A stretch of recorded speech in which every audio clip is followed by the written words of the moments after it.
So, class, today we are going to start lesson number 2, and the name of the lesson is Allah has no partners. Okay, so lesson का name देख के आपको समझ में आ रहा होगा कि किस बारे में है लेसन. देखिए इसमें लिखा है once upon a time it so happened that some people thought they might establish a school which would have two principals, है ना. तो कुछ लोगों ने सोचा कि हम एक स्कूल बनाएं जिसमें दो प्रिंसिपल वो लोग रखेंगे, है ना. More work will be done by two principal, है ना. तो एक के कंपैरिजन में दो जो प्रिंसिपल हैं वो अच्छे से काम कर पाएंगे. Both the principal are well would be well qualified, है ना. दोनों प्रिंसिपल जो हैं वो अच्छे पढ़े लिखे वेल क्वालिफाइड थे. उन्हें स्कॉलर और मास्टर हर सब्जेक्ट में था. Moreover they would be gentle होने चाहिए, सोशिएबल वेल मैनर्ड होने चाहिए. Hence such two able persons were searched out, है ना. तो ऐसे दो लोगों को उन्होंने ढूंढ के हायर कर लिया. तो स्कूल ने इनॉग्रेट करा एक ग्रेट पॉम्प एंड शो, मतलब बहुत ही धूमधाम से उन्होंने इनॉग्रेट करा, अपना स्कूल का उद्घाटन करा. जैसे कि एक नए टाइप का स्कूल था तो उसकी जल्द से जल्द सारे लोगों में बात फैल गई कि हाँ भाई एक दो प्रिंसिपल वाला स्कूल खुला है ना. तो एक लार्ज क्राउड, मतलब बहुत सारे लोग वहाँ पे एडमिशन लेने के लिए आ गए.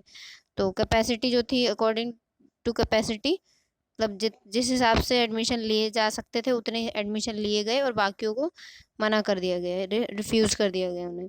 ठीक है.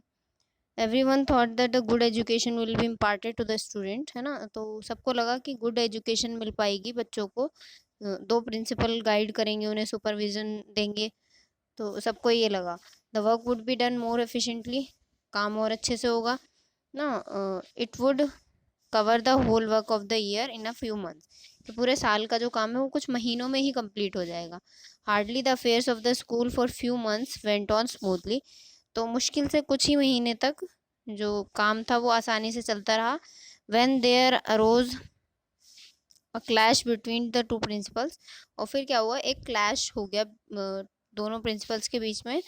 लाइक क्या हुआ उनके साथ, तो देखो as both the principals were well qualified, दोनों वेल क्वालिफाइड थे, अच्छे पढ़े लिखे थे, एंड एबल एडमिनिस्ट्रेटर्स. हाँ, दोनों ही एकदम अच्छी उन्हें नॉलेज थी.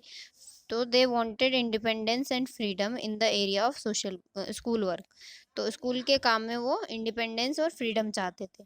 दे वोंट दोनों अपनी एबिलिटी शो करना चाहते थे ना, क्योंकि दोनों थे ऐसे जिन्हें बहुत सारे काम करने और बहुत सारी गुड क्वालिटीज थी उनके अंदर, तो वो उसे दिखाना चाहते थे, है ना. Each they both of them found each other a hindrance in the way of their own way. अब दोनों लोग जब अच्छा करते थे तो वो एक दूसरे को अपने हिंड्रेंस मानते थे अपने रास्ते में, कि कंपैरिजन उनके बीच में होने लगा था फिर, है ना, कि ये वाला प्रिंसिपल अच्छा है, ये अच्छे हैं ना. तो दे डिफर्ड एट वेरी स्टेप्स, तो उन्होंने क्या करा फिर, कुछ मतलब कुछ टॉपिक्स ऐसे होते थे जिन पे वो डिफर करना स्टार्ट हुए. अब ऑब्वियस सी बात है, दो ब्रेन होंगे तो उनकी दो ही सोच होंगी अलग अलग. तो दोनों क्या करने लगे, डिफरेंस उनकी सोच में आने लगा फिर.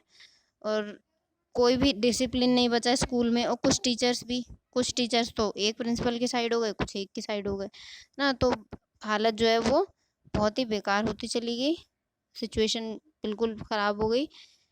तो एजुकेशन जो थी उसके बीच में बच्चों की वो सफ़र करने लगी ना, बच्चों को अच्छी एजुकेशन नहीं मिल पा रही थी.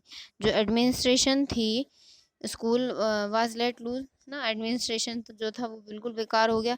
Both the principles what the support of the teachers of their liking, वही दोनों प्रिंसिपल्स को सपोर्ट मिली, जो लोग उन्हें पसंद करते थे उनकी. अब दो ग्रुप बन गए, टीचर्स में भी बच्चों में भी, है ना, कि एक प्रिंसिपल को जो लाइक करते थे वो उनकी तारीफ करते तो दूसरे की बुराई. तो इस तरीके से होने लगा. तो एक कंप्लेंट सेंड करी गई एजुकेशन डिपार्टमेंट में. The department sent off an officer to the school. तो जो थे, है ना, एजुकेशन डिपार्टमेंट, उन्होंने भेजा कोई अपना ऑफिसर इन्वेस्टिगेट करने के लिए कि स्कूल सही क्यों नहीं चल रहा है. तो उन्हें पता चला कि यहाँ पे दो प्रिंसिपल हैं, इस वजह से यहाँ का जो माहौल है वो डिस्टर्ब हो गया है. तो उनकी जो ऑफिसर की रिपोर्ट थी उसमें कहा गया कि ये पैराडाइज ऑफ फूल्स है, यानी कि मूर्खों की जन्नत है ये. सब लोग बेवकूफ़ हैं, दो प्रिंसिपल कौन रखता है एक स्कूल में. तो दे वर सो सिली, वो बहुत ही बेवकूफ़ थे लोग कि उन्होंने दो लोगों को एक ही काम के लिए हायर कर लिया। तो ये थी पूरी स्टोरी। फिर उन्हें एक मतलब एक ही उस पोस्ट को खाली कर दिया गया, दोनों को निकाल दिया गया और उनकी जगह न्यू एक इंसान को हायर करा जाता है फिर, कि ताकि वो अच्छे से अपने डिसीजंस ले सके और अपना काम प्रॉपरली कर सके, है ना। Students, I tell you an another incident of same time. अब इसी टाइप का एक और इंसिडेंट है। It was the ceremony of a marriage ना, एक मैरिज की सेरेमनी थी। Splendid pandal was made enough in length and breadth, है ना। एक पेंडल बना था जो कि लेंथ और ब्रेड्थ में काफ़ी अच्छा था। There were hundreds of bulbs on, तो बहुत सारे बल्ब थे और जो कि टंगे हुए थे, वो शाइन कर रहे थे। बहुत सारी लाइट थी सारे में, और पेंडल जो था वो बहुत खूबसूरत दिख रहा था। डेकोरेशन थी, लाइट थी। सडनली बल्ब्स जो होते हैं ना, वो क्रैक होना शुरू हो गए, मतलब फूटना शुरू हो गए। जो छोटे छोटे पीसेस थे वो इधर उधर उड़ने लगे, टूटे हुए, किसके, कांच के। तो फिर पेंडल ने क्या करा, कॉट फायर, तो उसमें सारी आग लग गई, मतलब शॉर्ट सर्किट बोलते जैसे वो हो गया। All the work of pomp and show, जो भी धूमधाम से काम चल रहा था वो सारा राख में बदल गया ना। All the people present there began to run here and there, सब लोग इधर उधर मूव करने लगे।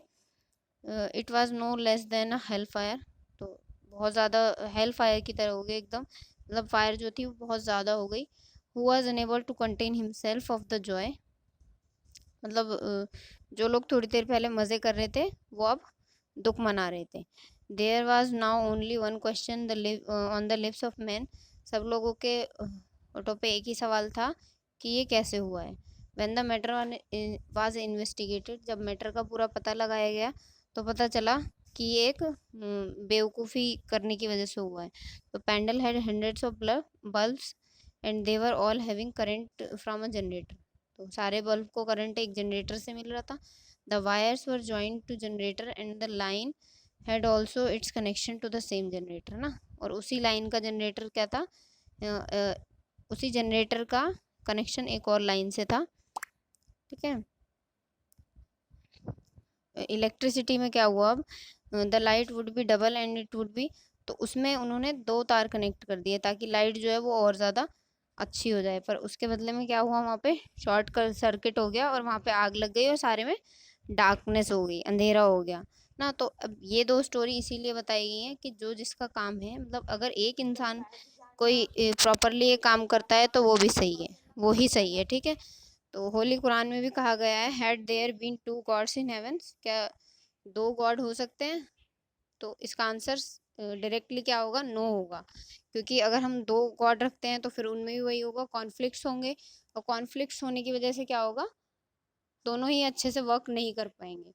तो you have to keep that in your mind कि हमें दो नहीं रखना है कोई भी चीज़, मतलब एक किसी चीज़ को करने के लिए प्रॉपरली एक इंसान होना चाहिए, या गॉड भी है तो एक ही, ठीक है। तो this was all about your lesson, और इसमें क्वेश्चन आंसर बहुत सारे हैं तो हम सारे नहीं करेंगे, मैं आपको कुछ सिलेक्ट करके जो इम्पोर्टेंट हैं ज़्यादा, मैं उनके आंसर्स आपको भेजूंगी, पर not in this class, in the next class.